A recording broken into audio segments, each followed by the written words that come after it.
Bonsoir, bonsoir, bonjour, c'est RD Congo Basango Télévision. Comme toujours, avant de commencer notre émission, nous disons merci à Dieu. Nous disons merci à nos chers abonnés et téléspectateurs qui nous suivent partout dans le monde et en RDC. Bande Konanga, soyez les bienvenus. À la une, chez téléspectateurs, débat live Bandeko Bokoyoka sur la guerre entre les Wazalendo et l'armée rwandaise M23.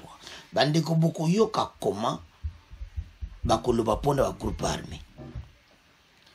Ba commentaire Bandeko Mususu bazako sigéré pe bazako loba que ba Wazalendo bakoko sala mabe après wana bako senga bako loba que voilà biso passe bango ba destiné bako tika ba arme te tant que pays est occupé. Alors maintenant qu'est-ce qui va arriver après victoire oyo après ko bengana RDF 123 parce que bango ba profiter masolo kitoko en tout cas edemboka Congolais nyonso asepeli komona komali Wazalendo ba kote na terrain mais ana débat bokoyoka Mundele wana zoloba boyoka Monsieur Vogel ya zoloba ke ya zan université ya Belgique ya zoloba ke ba Wazalendo ba rebelle M23 ba Rwanda wana baza ba Congolais apesi kanda mabena kati ya débat alobi eza entre ba Congolais makambo ndenge zo salama d'abord à se présenter yemo boyoka mundele wana. Alors biloko yo tozomona clairement que européen baza mabe parce que déjà muto ayi kokota na débat boyoka ne koloba to sepel nango te mais bande ko mususu ba bengi ba lobi en tout cas ba Wazalendo ba sala vrai boulot mais ba mususu ba sala contre ko lo mabe mais biso to pesa un message, to réagir, to boire que la Wazalendo ba fleur. Alors, sans plus tarder, to yoka débat, bon, to continue mission na biso. Je l'ai dit, au Nord Kivu, une dizaine des groupes armés sont impliqués depuis le 1er octobre dernier dans la résurgence des affrontements contre la rébellion du M23. C'est dans les territoires de Rutshuru, Nyiragongo et Masisi. Plusieurs villages qui étaient déjà réoccupés par les rebelles sont passés sous l'occupation de ces derniers, c'est-à-dire des groupes armés locaux. Ceci notamment dans l'ensemble de la partie est du territoire de Masisi. Bernard Danyangui revient ici sur la cartographie des principaux groupes armés impliqués. OCHA renseigne que plus de 80 000 personnes ont été contraintes de fuir leur domicile dans ces zones. Ces déplacés ont cherché refuge dans divers endroits, notamment Mweso, Nyanzali, Kichanga, Kalenga, Pinga, Kahira, Ngingwe et d'autres localités du territoire de Masisi. L'accès dans ces zones affectées reste gravement restreint pour les humanitaires en raison de l'intensification des combats, indique la coordination humanitaire. Elle parle du report des interventions humanitaires prévues hier lundi, notamment la fourniture de nourriture et articles ménagers à 15 000 personnes dans la localité de Mokoto. Par ailleurs, le trafic routier reste suspendu depuis plus d'une semaine sur les axes Kichanga-Mweso et Kichanga-Goma, déplore OCHA. Vous allez nous excuser, on s'est trompé d'éléments. Je disais, notre confrère de Goma, Bernard Danyangui, devait nous présenter la cartographie des principaux groupes armés impliqués dans ces affrontements contre le M23. Malheureusement, l'élément n'est pas prêt. Maître Juvenal Monobo Moubi, je rappelle que vous êtes député national, élu de Walikale au Nord Kivu. Vous êtes cadre de l'UNC, parti membre de l'Union sacrée de la Nation. Vous êtes aussi membre de la Commission de défense et sécurité à l'Assemblée nationale. Comme je l'ai dit, dans le sommaire, une dizaine de groupes armés locaux impliqués depuis le 1er octobre dans la résurgence des affrontements contre la rébellion du M23. Ils ont réussi à récupérer plusieurs localités qui étaient jadis sous occupation du M23. Quelle lecture vous faites de cette situation ? Lorsqu'on voit des groupes armés impliqués quand même pour affronter une rébellion appuyée par un pays étranger. Merci beaucoup, Madame Kelly. Merci pour l'invitation. Je voudrais d'entrée de jeu saluer Monsieur Djaribou Mouliwavio, honorable Djaribou Mouliwavio, spécialiste de la question ADEF Nalou. Je confirme. Je voudrais aussi saluer Monsieur Christophe Vogel, qui est spécialiste, lui, des minerais de conflit. Il a d'ailleurs écrit un bon livre tout récemment sur les minerais de conflit. Donc je les salue, mais je voudrais, pour entrer directement dans la matière, rappeler que le Congo fait face à une agression. C'est une agression avérée. Les Nations Unies l'ont témoigné à différentes occasions. Monsieur Vogel pourrait nous compléter ou me compléter. Il a été dans le groupe d'experts des Nations Unies, peut-être pas dans l'édition ou la promotion de ceux qui ont confirmé que nous sommes agressés par le Rwanda. Il y a des membres, des experts des Nations Unies qui l'ont confirmé à travers un rapport bien documenté. Et donc nous faisons face à une agression prouvée par les Nations Unies. Et pas seulement une seule fois, hein. Même en 2013 c'était aussi une agression. Il y a eu l'addendum au rapport du groupe d'experts, et là encore le groupe d'experts vient de nous dire que nous sommes sous agression, et donc le Congo devrait agir en légitime défense, et les FARDC sont en légitime défense, mais il y a un processus qui est en cours, le processus de Luanda, qui parle du cessez-le-feu, mais dont on ne comprend plus rien à partir de ces cessez-le-feu, parce qu'on parle plus du cessez-le-feu, on parle moins du pré-cantonnement ou du cantonnement ou du plan de désengagement ou du plan de retrait. Voilà, toute la confusion, c'est à ce niveau-là, et c'est ce qui explique que le gouvernement soit actuellement frilé par rapport à East African Community Force, c'est-à-dire la force armée est-africaine.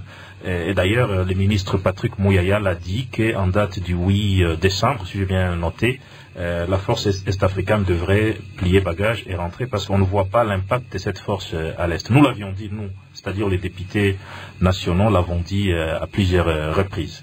Et alors, donc, si je vous comprends, Juvenal Mounoubo, vous dites que les FARDC sont en légitime... Les Congo.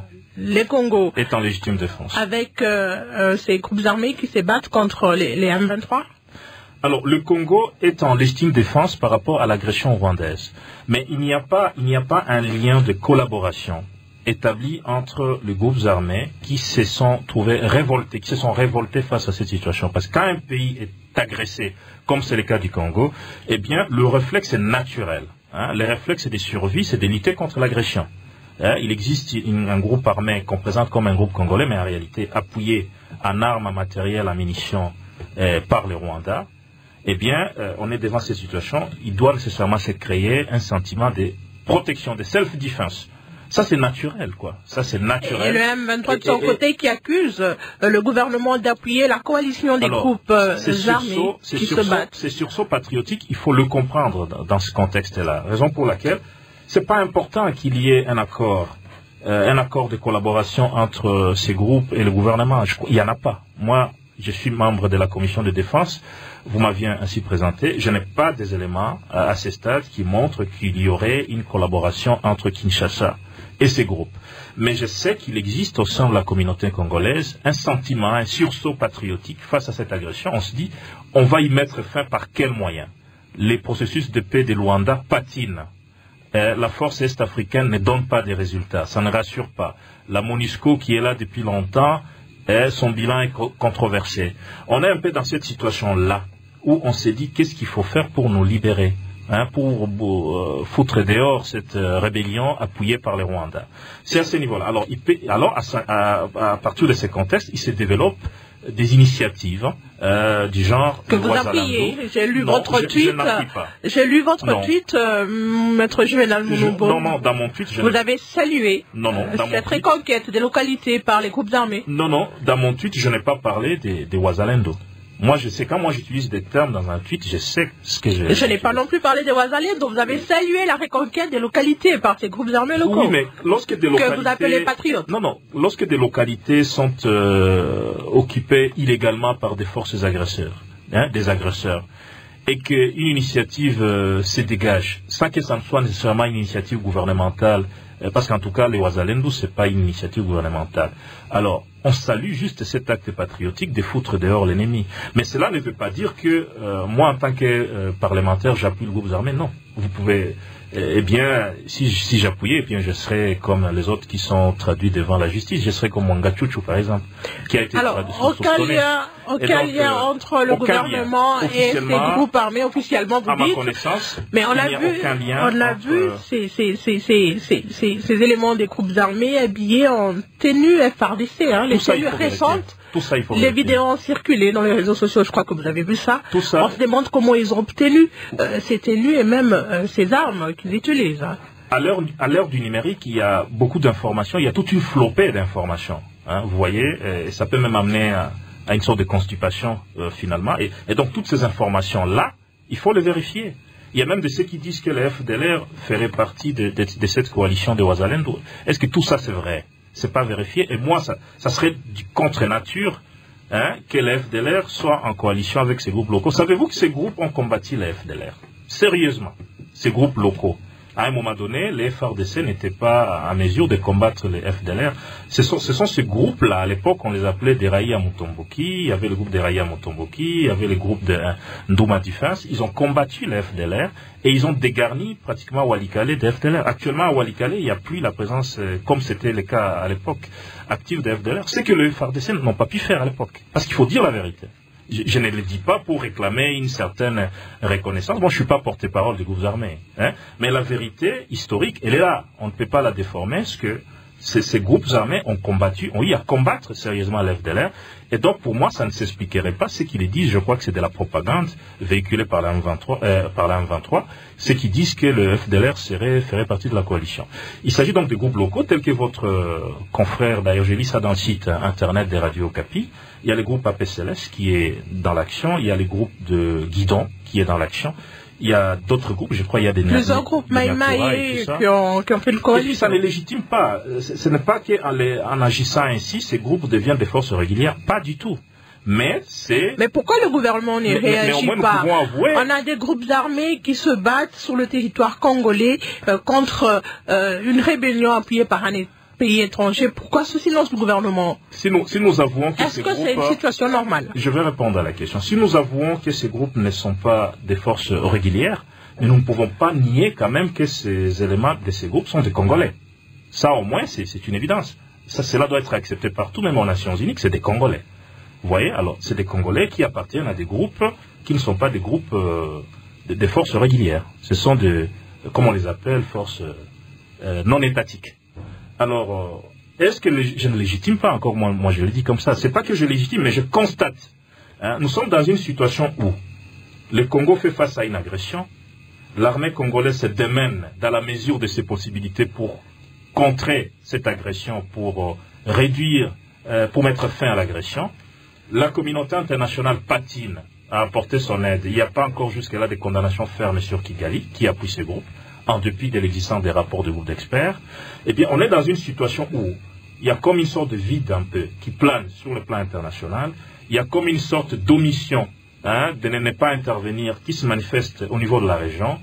Alors, l'instinct de survie, de conservation, peut faire en sorte qu'il y ait des initiatives de gens sans un accord avec le gouvernement ou les députés, des gens qui se révoltent, qui se disent mais est-ce qu'il n'y a pas moyen... Mais est-ce que c'est une situation normale, Maître Mounoubo? Non, mais c'est normal. La situation normale, c'est quoi? C'est qu'il existe une armée nationale qui restaure l'autorité de l'État.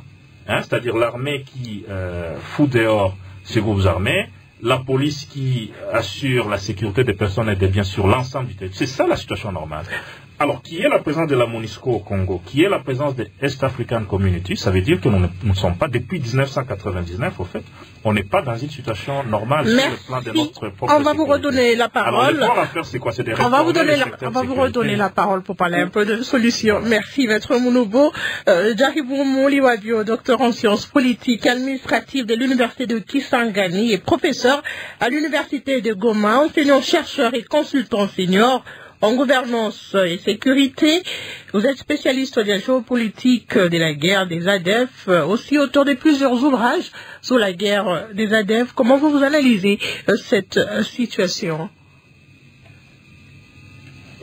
Merci merci de la parole que vous m'accordez, Madame Kelly. Et je voudrais saluer les co-débatteurs, l'honorable Juvenal Mounoubo et M. Boguer, que je connais très bien pour leur lucidité dans les analyses. Et je voudrais un peu commenter la situation actuelle dans la région où opèrent les deux forces, hein, le M23 et les Ouazalem. D'abord, il y a un constat. Le constat est tel que il y a l'EAC dont les forces sont supposées être à présence, donc sur le terrain. C'est la principe qui sont en train de contrôler ce terrain-là après les négociations qui ont eu lieu, ou bien les négociations, ou bien les pourparlers de Nairobi, de Luanda et récemment à Bujumbura. Alors, après ces constats, qui fait que ce sont les forces de l'EAC qui sont en présence, notamment dans la région de Kiloriwe, Kichanga, et même là où les opérations sont en train de s'élargir, il y a quand même une préoccupation. Je m'interroge, c'est en même temps une hypothèse, je me pose la question si est-ce que ce n'est pas une stratégie pour l'EAC de permettre qu'il y ait un pourrissement de la situation et qu'après peut-être les conséquences de ce pourrissement de la situation permettraient de juguler la question. Alors, ce pourrissement, on dirait que d'abord il faut noter que l'M23 occupe ce territoire, des villages entiers, et il commet des massacres. Hein. Vous savez qu'ils ont commis des massacres à Tichiché, et dernièrement autour de Rutshuru, Rubare, et tout ça c'est documenté. Alors, ils ont occupé la région, mais on leur a demandé de rejoindre les processus PDDRS. L'M23 s'est entêté, il n'a pas voulu intégrer ce processus, et au début il devait être cantonné à Rumangabo. Ils n'ont pas été à Rumangabo, et les hostilités ont continué contre les bases ou bien les positions des FARDC. Et donc l'entrée à scène, comme l'a dit l'honorable Juvenal, c'est tout à fait normal. Des gens qui sont occupés, des gens qui sont presque soumis dans leur village, dans leur comté, qui se soulèvent et se disent trop c'est trop. Mais la conséquence, c'est que cette entrée à scène de Ouazalendo risque de créer une nouvelle dynamique. C'est-à-dire quoi?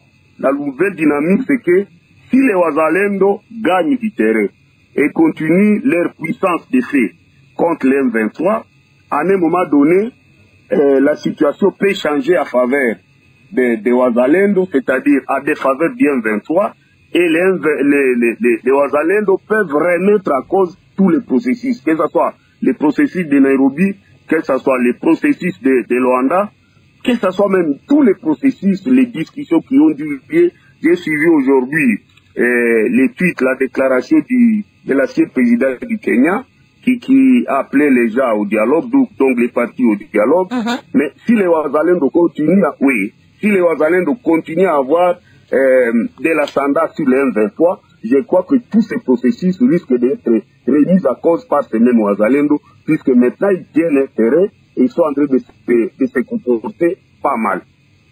Alors, Jaribou Mouliwavio, il y a un auditeur qui pose la question de savoir, il n'a pas mis son nom, c'est vrai que les groupes armés récupèrent les localités jadis occupées par les M23, et lorsqu'ils libèrent ces localités, est-ce que les FARDC peuvent venir sécuriser ces sites récupérés? Bon, ça c'est une question qu'il faut poser aux Ouazalendo, mais bon, j'estime que les Ouazalendo qui sont en train de récupérer ce terrain sont à même de s'y maintenir, puisque quand vous suivez l'actualité sur Kichanga, sur Kiloriwe, ils sont là-bas. mais aussi il faut noter qu'il y a des forces de l'EAC, par exemple, sur l'axe des massifs, donc Sake, Kiloriwe, Burungu, Kichanga, ce sont les forces burundaises qui sont là, la force burundaise qui est déployée là-bas. Donc je crois qu'il n'y a pas de problème, même s'il n'y a pas de FRD, des forces congolaises de FRDC, il y a les forces de l'EAC qui sont sur les tronçons, sur la région là jusqu'à Kichanga. Donc c'est ça. On ne peut pas dire que les FARDC sont en train de reconquérir les terrains qui ont été occupés par les groupes armés, et je ne le vois pas, mais je sais que l'EAC est présente, les forces de l'EAC sont présentes sur le terrain. Alors vous avez parlé de la remise en cause de tous les processus pour le retour de la paix dans cette partie de la République. On prend l'insécurité due à l'activisme des groupes armés, même du M23. Qu'est-ce qu'il faudrait faire? Est-ce que tous doivent déposer des armes et dialoguer comme l'a suggéré, comme le propose l'ancien président kenyan Uhuru Kenyatta?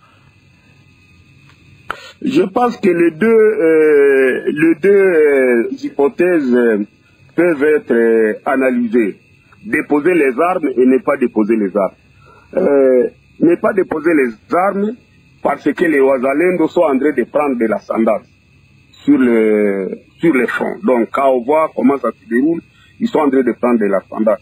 Et déposer les armes, c'est ça le souhait de tout le monde. Mais la question va se compliquer, puisque maintenant là, il y avait un conflit qui opposait d'une part les M23 et d'autre part les FARDC. Maintenant, on est dans un dilemme, double jeu, double conflit. Il y a les conflits, donc les fronts entre les M23 et les FARDC. Ça existe même s'il y a cessé les faits, mais aussi il y a ce front-là qui est ouvert entre les Ouazalendo et les M23.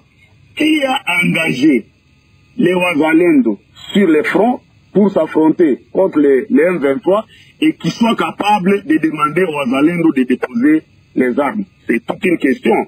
Et je crois que l'honorable Juvenal Moubo a répondu à cette question. Il a dit c'est très compliqué de gérer les Ouazalendo puisqu'ils sont déjà soulevés à colère et qui se disent on ne peut pas laisser nos villages et être criminalisés par les M23. La deuxième chose, c'est que il y a plusieurs intérêts à présence. Vous savez qu'il y a l'EAC sur le champ de bataille. Il y a CIRGL, il y a, dernièrement on a parlé de SADC. Il y a aussi la MONUSCO qui est à présent. Alors chacun a ses intérêts. Et est-ce que les intérêts tels que les M23 étaient hésités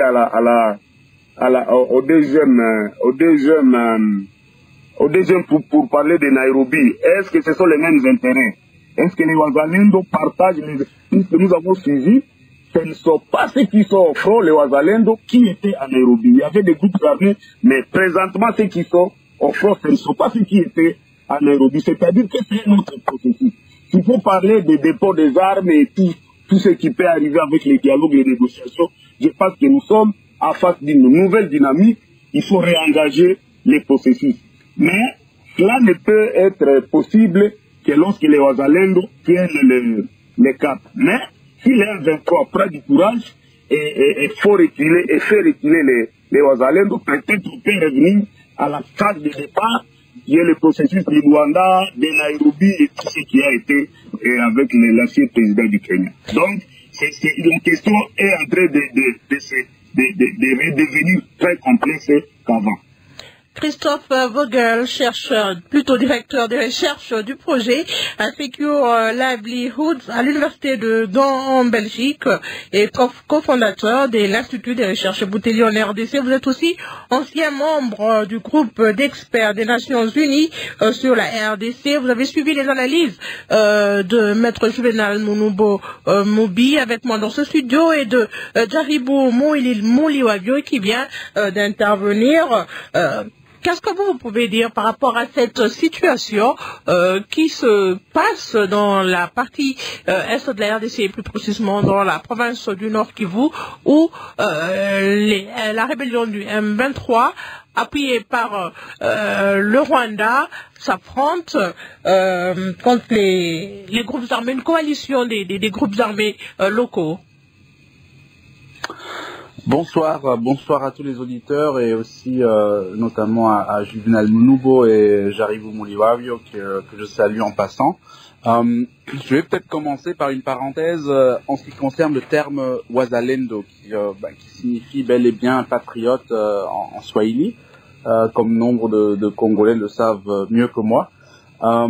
Mais c'est en ce qui concerne la situation, c'est un terme qui est assez mal défini parce que c'est un terme qui regroupe non seulement certains groupes armés qui ont souscrit à ce terme dans la guerre récente lorsqu'ils se sont coalisés contre le M23, mais ça regroupe un peu aussi tout le monde qui se sent patriote. Donc on l'a vu notamment lorsque il y a eu le carnage à Goma récemment, il y avait des manifestants sans armes qui eux aussi souscrivent au terme Wazalendo. Donc je pense que c'est important de comprendre que Wazalendo, c'est pas automatiquement groupes armés. C'est pas parce que certains groupes armés utilisent ce terme que le terme en tant que tel est uniquement limité aux acteurs armés. Ça c'est peut-être pour la petite parenthèse et on pourra revenir un peu plus tard sur ce que ces Wazalendo sont réellement. Mais je pense en général la situation actuelle, notamment l'escalade violente qu'on a vue depuis plus ou moins 10 jours à l'est du Massissi, mais aussi dans certaines parties du territoire de Rutshuru, elle peut s'analyser un peu à 3 niveaux historiques. Il y a le premier niveau, c'est un peu vraiment l'histoire déjà lointaine, l'histoire du Kivu, l'histoire de la région, qui est une histoire avec beaucoup de tensions. Il y a eu beaucoup de guerres, beaucoup de tensions politiques, beaucoup de rébellions déjà passées, mais qui ont jamais été résolues à un point où tous les acteurs impliqués puissent retourner à une vie paisible. Donc là, on parle notamment des guerres entre début des années 90 jusque vers les années 2000, donc la guerre de l'AFDL, de l'RCD, etc. Et malgré de nombreux accords de paix, malgré des programmes de démobilisation et de réintégration, certains des racines profondes de ce conflit, qui datent depuis l'époque coloniale, n'ont jamais été résolus. Ça, c'est un peu le niveau lointain, historique. Le deuxième niveau, c'est si on veut la résurgence du M23 qui a commencé en octobre 2021. Cela a entraîné des hostilités assez importantes dans ce qu'on appelle le petit nord de la province du Nord Kivu, donc essentiellement à Rutshuru ou à Masisi. Au début, un peu comme en 2012, lorsqu'il y avait la première édition de la rébellion du M23. Et pendant ces hostilités, lorsqu'au début, c'était des affrontements du M23 contre les forces armées de la RDC, ça s'est un peu élargi, où à la fin, après quelques mois, maintenant on est presque 2 ans après cette reprise d'hostilité, il y a eu notamment au courant de l'année 2022, il y a eu implication de nombreuses autres forces armées dans ce conflit, qui était au début un conflit entre M23 et FARDC. Et c'est ainsi que du côté du M23, il y a eu un soutien du Rwanda, et du côté aussi congolais, il y a aussi eu nombreux groupes armés, y inclus à l'époque, notamment en début 2022, les FDLR, qui est un autre groupe rebelle rwandais. Et cela a contribué vraiment à une polarisation du conflit, où il y avait 2 blocs. Et aussi, ça s'est traduit un peu au niveau diplomatique, où tout d'un coup, il y avait un refus aussi de régler paisiblement les différends, dû à une grosse polarisation du conflit, qui était par exemple un peu différente à 2012, où on n'a jamais vu une situation où les 2 côtés du conflit n'allaient même plus s'asseoir à une table. Donc ça, c'est un peu le deuxième niveau. Ensuite, nous avons différents accords de cessez-le-feu, dont au début, ça n'a pas très bien marché parce qu'il y avait des provocations de tous les côtés. Mais au finish, on a quand même vu une trêve qui a duré pendant plus ou moins 6 mois. Pourtant, il n'y avait pas de négociation, pas d'autres avancées diplomatiques. C'est-à-dire, en fait, ce cessez-le-feu, c'était pas une paix réelle. Ça veut dire que les différents côtés ont continué à se préparer à une éventuelle reprise des combats. Et nous sommes justement témoins que ceci a eu lieu la semaine passée, je pense, avec notamment les affrontements entre ceux qu'on appelle Wazalendo, qui sont, en gros, on parle de 6, 7, 8, 9 groupes armés différents qui utilisent un peu ce nom, qui s'engagent de nouveau avec le M23, et puis avec un fort risque si les combats vont continuer, non seulement que l'impact sur les populations civiles va augmenter, mais aussi que les armées régulières qui sont impliquées dans le conflit, qui jusque-là disent tous les deux qu'ils ne font pas part des affrontements actuels, qu'une escalade plus forte encore peut en fait nous ramener dans la situation de il y a 1 an ou 1 an et demi où justement il y a eu énormément de combats. Donc c'est ça un peu la situation dans laquelle nous trouvons aujourd'hui. Êtes-vous d'accord avec Jaribou Mouliwavio lorsqu'il dit que cette escalade pourrait remettre en cause tous les processus des paix en cours? Oui, alors le problème, c'est l'escalade est en partie, je pense, lié au fait que les différents processus n'ont pas pu aboutir à grande chose. C'est-à-dire, en gros, il y a 2 processus majeurs qui sont en cours. Il y a le processus de Nairobi, qui un peu sous le haut patronat de l'ancien président kenyan, qui implique toute une série de groupes armés d'ailleurs, la majorité des groupes armés qui existent à l'est du Congo, donc aussi des groupes qui sont pas impliqués dans cette situation avec le M23, parce que ce sont des groupes du Sud Kivu, de l'Ituri, etc. Et le gouvernement congolais, qui a tendu la main à travers l'idée d'un nouveau programme national de démobilisation qu'on appelle communément PDDRCS. Ça, c'est un processus, et en parallèle, il y a un processus plus entre chefs d'État que l'Angola a entamé pour le compte de l'Union africaine, qui implique la RDC et le Rwanda, dont les relations diplomatiques ont fortement chuté depuis le début de cette nouvelle crise de M23. Dans ces 2 processus, il y a eu des éléments prometteurs, mais par contre, jusque-là, et malgré un cessez-le-feu qui a duré quand même plus ou moins les derniers 6 mois, il n'y a pas eu de grandes avancées diplomatiques. Donc chaque côté est resté un peu sur son argument. Du côté congolais, il y a eu un refus consistant de négocier avec le M23, parce qu'on avait négocié avec le M23 avant, on avait négocié avec des groupes armés qui ont précédé le M23, le CNDP, etc. Et donc, à un moment donné, le côté congolais a dit non, pourquoi encore négocier?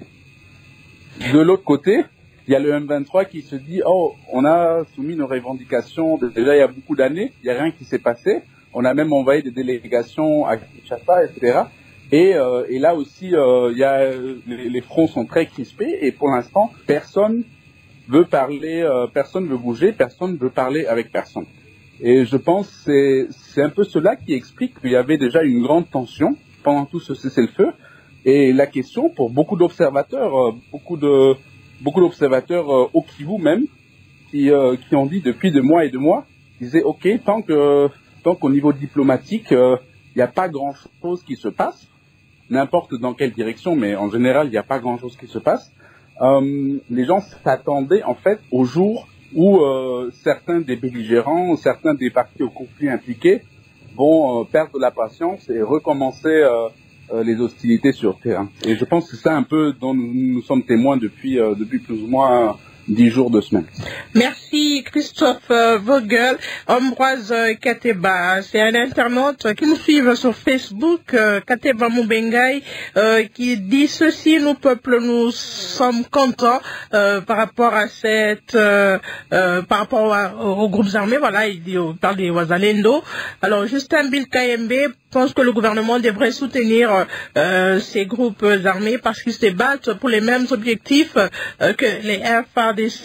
Raphaël Papoate depuis l'Angola salue aussi cette avancée, cette récupération des localités par les groupes armés. Grâce Viro Viviri depuis Goma demande pourquoi les AC. Je comprends pas très bien votre question, grâce Viro Viviri, excusez-moi. Alors, on va ouvrir notre standard pour prendre aussi ces nombreux auditeurs qui appellent pour participer à cette émission. On va se rendre dans la province de la Chopo. Ça sera pour vous, honorable Juvenal Monubo, pour écouter cet auditeur. Dodette Toela Tokinda depuis Kisangani dans la province de la Chopo. Pour moi, voir les groupes armés locaux au nom des patriotes et résistants défendre les pays contre les M23 et ses alliés n'est pas mauvais. Surtout que les forces régulières jusque-là n'arrivent toujours pas à éradiquer cette insécurité de manière définitive. Toutefois, je crains qu'après cette défense supposée patriotique, demain les mêmes groupes armés locaux puissent nous être accords source d'insécurité en cas de la non-considération par l'État congolais des conditions qui pourraient au moment opportun soumettre au gouvernement. Donc, si tout ce que font ces groupes armés locaux sont fondés sur le patriotisme, que les mêmes groupes demain ne fassent pas payer au pouvoir à place les prix de cette défense supposée patriotique à ce jour. Il y a réaction. Je suis d'accord avec lui. Vous avez vu, de nombreux auditeurs disent, et d'ailleurs eux ils disent qu'ils soutiennent le Wazalendo, mais moi je ne l'ai pas dit, je n'ai pas utilisé le terme soutien. Donc moi j'ai dit nous constatons qu'il y a un sursaut, une révolte au sein de la nation, quoi. Et qu'il y a même des gens qui s'organisent de leur côté pour essayer de voir comment est-ce qu'ils peuvent chasser les agresseurs. Et donc, moi, je ne peux pas être contre eux, parce que ce qui s'exprime là, c'est la population elle-même. Mais je partage justement la crainte de M. Tokinda, qui nous appelle à partir de Chopo, pour dire que ça va être parfois difficile, ça pourra être difficile, hein, c'est une probabilité. Je ne dis pas que ça va se passer exactement comme ça. Ça rejoint un peu la crainte un peu peut-être de Djaribou, et que plus tard, que ces groupes soient ingérables avec des revendications et tout et tout. Et oui, il faut savoir que d'une manière globale, et là la question elle est structurelle, je crois que Vogel, Anton me suivre et Djaribou, ce que nous devons aller vers la régularité. Et il y a des programmes pour ça, il y a la réforme du secteur de sécurité, il y a le DDR. Par rapport à tout ce qui est groupes armés locaux, l'UCI, c'est quoi? C'est qu'il soit orienté vers un programme de DDR. Et il existe même un DDR 3e génération ici, qui a été lancé sous la présidence Tshisekedi. Et donc, il faut, tant qu'on n'aura pas fait des progrès dans la réforme du secteur de sécurité, dans le DDR, eh bien, on sera toujours rattrapé, et là je suis tout à fait d'accord avec Christophe, on sera rattrapé par les inachevés d'hier, quoi. Il y a pas mal des travaux qui ont été inachevés. Et donc, il y a aussi, et là je voudrais clarifier les choses, parce qu'il y a ceux qui pensent que la loi sur la réserve armée de la République, c'était une sorte de prime proposée à ces groupes qu'on appelle aujourd'hui Wazalendo. Ce n'est pas ça. Hein, c'est peut-être parce que beaucoup de gens n'ont pas lu cette loi. Pour entrer dans la réserve armée de la République, eh bien, on a parlé des militaires retraités, hein, on a parlé des volontaires civils. Et en tout cas, rien n'a été dit de manière expressis verbis que des éléments des groupes armés devaient intégrer. Et d'ailleurs, on a souligné quelque part qu'il faut avoir un bon casier judiciaire, quoi. Bonne moralité, n'avoir pas été condamné pour crime et tout. Il y a suffisamment de garanties qui peuvent faire à ce que ceux qui viennent vraiment des groupes armés n'intègrent pas un tel corps. Et donc, je reviens sur ce que je disais. En tout cas, toute personne, tout analyste doit constater qu'il y a une révolte au sein de la société. C'est pas normal vivre avec des forces agresseurs. Je ne sais pas si ça arrange les gens au niveau du sommet. Hein. Monsieur Christophe nous a parlé des deux processus mais je dois compléter des processus qui n'avancent pas. D'ailleurs, lui-même l'a dit, Luanda et Nairobi. Est-ce qu'on doit être d'accord avec ça? On se réunit à un sommet, on sort des communiqués, on déploie des contingents, et puis il n'y a pas un plan de désengagement observé, il n'y a pas un précantonnement et tout ça. À un moment donné, ça peut révolter. Et voilà que ça commence à révolter. Il y a des forces qui se disent, mais tiens, on doit mettre fin à ça. Vous voyez un peu. Et donc c'est un réflexe naturel. Les mêmes forces qui ont combattu les FARDC il y a quelque temps, les mêmes forces que le gouvernement a combattu, les forces négatives, je parle des groupes armés, aujourd'hui, du coup, c'est vrai que c'est salué par la plupart des Congolais aujourd'hui qui se réveillent et se mettent à combattre contre le M23. Vous savez que c'est difficile de refuser à quelqu'un d'exprimer sa colère, vous voyez un peu, ça peut être la jeunesse, ça peut être... À un moment donné, c'est difficile. On peut beau être dans les rituels des rencontres, les rituels des accords, des négociations, mais à un moment donné, c'est difficile de refuser à des gens d'exprimer leur mécontentement. Vous voyez un peu?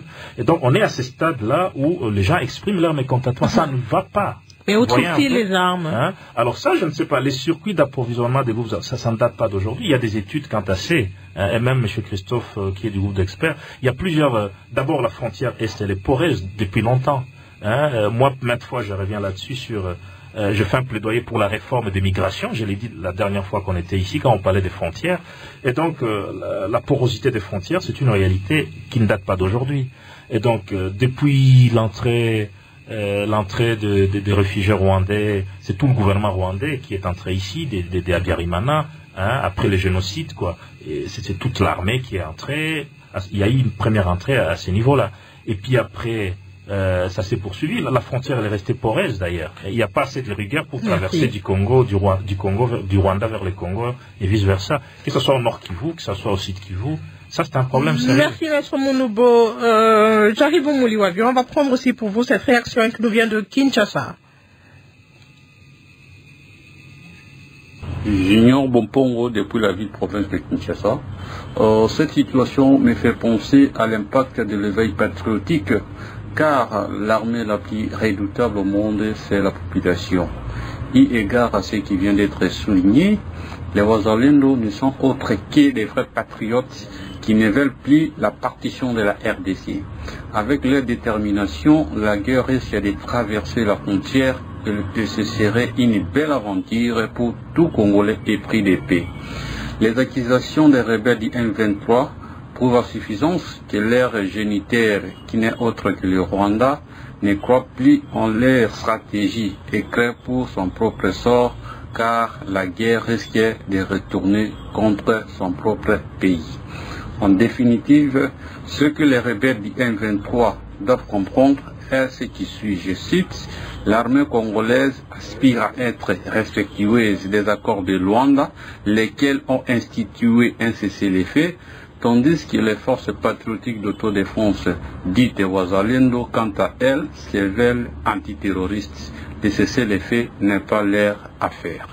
Jaribou, brève réaction. Je crois que Junior me rejoint parce que j'ai dit que la nouvelle dynamique risque de remettre à cause tout ce qui a déjà été fait comme processus. Et donc, moi, je ne voudrais pas que ça aille jusqu'à embraser toute la région. Ce que je peux recommander, c'est d'abord imaginer des approches holistiques. Donc, une approche holistique qui met à contribution tout ce qui est comme revendication des acteurs. Je crois que c'est que là où le processus de Nairobi et de Luanda voulait nous amener, on était au point de calmer cette stratégie rwandaise et d'agir par des groupes armés interposés. Et donc, ce qu'on peut demander, c'est que les M23 devaient accepter, comme il avait accepté, de cantonner ses troupes. Donc, à Rumangabo, et puis avec les processus qui devaient aller jusqu'à Kindu, et intégrer les processus. Puisque moi, je reviens de Lubero.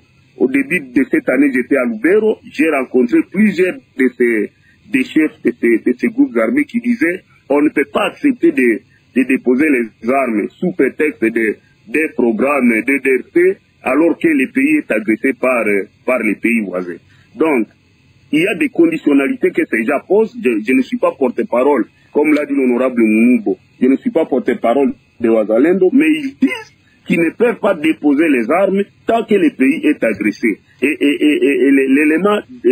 l'élément motivateur qui pourra permettre à tous ces groupes armés de déposer les armes et d'intégrer le processus qui est à cours, c'est que le M23 doit d'abord respecter ce qu'il a accepté à Nairobi et dans les sommets des chefs d'État, puisqu'ils étaient représentés. On sait que le M23, oui, existe, mais derrière lui, il y a un grand lobby rwandais. Donc, il devait accepter et ça peut nous amener à amorcer tout ce qui est à vue. Mais c'est très difficile aujourd'hui de croire que les Ouazalendo vont déposer les armes. Alors, il y a quand même des défis, il y a des risques. Puisque les risques, c'est que, comme l'a dit Vogel, c'est que quand on voit les communautés locales, donc les paysans à Massis jusqu'à Kitanga, même à Rutshuru, tous, la plupart, sont ici dans les cas à Goma. Et même les régions qui n'ont jamais été occupées par les M23, c'est la population en errance qui est en train de souffrir. Donc, on devait penser à ça et voir comment rétablir la sécurité. Si les gens vraiment se battent pour remettre la sécurité et dans la recherche de la paix dans la province, au pays et dans la région, je crois qu'on devait se remettre et dire trop c'est trop, il faut réintégrer les processus qui est à court, qui a été amorcé et qui a la bénédiction de la région et même de la communauté internationale. Donc voilà, je crois qu'on ne souhaite pas que la situation embrasse toute la région. Merci Jaribou Mouliwadio. On va prendre très rapidement cette dernière réaction qui nous vient de Goma au Nord Kivu. Ça sera pour vous, Christophe Vogel. Moïse Angui, depuis la ville de Goma en province du Nord Kivu. Je salue personnellement la bravoure dont fait preuve certains compatriotes résistants face aux attaques et aux caprices des rebelles terroristes du M23 qui violent intentionnellement les résolutions issues des assises de Nairobi, Luanda et Bujumbura sous le silence coupable des responsables de la force régionale et généralement de la communauté internationale devenue amorphe. Bien que certains de ces jeunes sont issus des groupes armés qui ont endeuillé et pillé notre pays pour les temps jadis, on note quand même que pour le moment, ils sont au service de la nation et incarnent la fierté nationale. Maître Juvenal. Non, plutôt Christophe Vogel. Vous êtes en ligne? Merci. Oui. Il n'y avait pas une question particulière. C'est un point de vue qu'il a donné. Je me permets de juste partager mon point de vue à titre personnel en tant que quelqu'un qui n'a pas la nationalité congolaise, ce que je dois préciser pour les auditeurs pour pas induire personne en erreur. Mais je pense que d'un côté, tous les citoyens congolais, mais aussi tous les citoyens du monde ont le droit de se défendre contre l'injustice. D'ailleurs, il y a des articles dans la Constitution congolaise qui permettent une résistance contre les violations des lois, de la Constitution, etc. Mais je pense que c'est très important dans ce conflit qui se passe aussi d'une manière très prononcée et très polarisée, avec beaucoup de parfois de xénophobie, etc. De très bien réfléchir et de parfois peut-être baisser un peu le volume et de se dire de se poser la question comment pouvons-nous vivre ensemble, parce qu'à la fin, même s'il y a un soutien extérieur, le M23 en tant que tel, ça reste un groupe congolais. Autant que les Ouazalendo sont un regroupement ou sont des groupes armés qui utilisent ce nom Ouazalendo, qui sont aussi des Congolais. Donc je pense que la solution pour le vivre ensemble et la résolution finale des différents conflits, et pas seulement celui du M23, mais il y a aussi d'autres conflits. Il y a Codeco, il y a ADF. Et donc je pense que dans tous les débats et aussi toutes les frustrations qui peuvent exister, notamment de la part de la population congolaise qui a souffert énormément. Je pense que c'est très important aujourd'hui d'avoir aussi des voix qui cherchent des solutions paisibles au lieu d'appeler davantage à la violence. Alors, quelles sont ces solutions que vous proposez? Qu'est-ce que vous proposez, par exemple, comme solution très rapidement, parce que nous sommes à la fin de l'émission? Je pense que les grandes solutions politiques appartiennent aux acteurs qui sont élus en RDC, mais aussi aux autres acteurs qui sont impliqués, que ce soit d'autres États voisins, que ce soit des États au niveau international.